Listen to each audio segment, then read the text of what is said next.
ကစ္စတန်နဲ့ပြည်ခတ်မှုဆက်လက်ဖြစ်ပွားခဲ့ကြောင်းအိန္ဒိယထုတ်ပြန်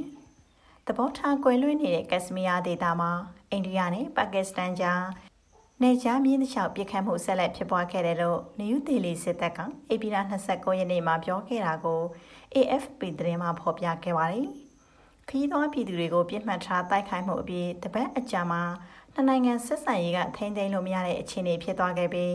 နှစ်ဖက်စစ်တပ်တွေပြစ်ခတ်နေတာ9ရက်ဆက်တိုက်ရှိနေပြီလို့လည်းသိရပါတယ်။ဧပြီလ28ရက်နေ့ကနေ29ရက်နေ့အတွင်းမှာပါကစ္စတန်စစ်တပ်ကနေ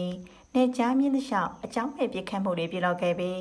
အိန္ဒိယစစ်တပ်အနေနဲ့အဲ့ဒီရန်စမှုတွေကိုဆင်ခြင်ချစ်ချိန်ပြီးထိရောက်စွာတုံ့ပြန်ခဲ့တယ်လို့ပြောပါတယ်။ပါကစ္စတန်ဘက်ကတော့အဲ့ဒီအကြောင်းကိုအသိပြုထားခြင်းမရှိသေးပါဘူး။ဒါကြောင့်အိန္ဒိယအနေနဲ့ပါကစ္စတန်ပြည်သူတွေကိုဧပြီလ29ရက်နေ့နောက်ဆုံးထားပြီးထွက်ခွာဖို့ပြောကြားထားခဲ့တာဖြစ်ပါတယ်။လေးလာဆန်းဆဲသူတွေကတော့ရန်လိုတဲ့ထုတ်ပြန်ချက်တွေကြောင့်တိုက်ပွဲတွေဖြစ်လာနိုင်ခြေရှိတယ်လို့လည်းပြောကြားထားပါတယ်။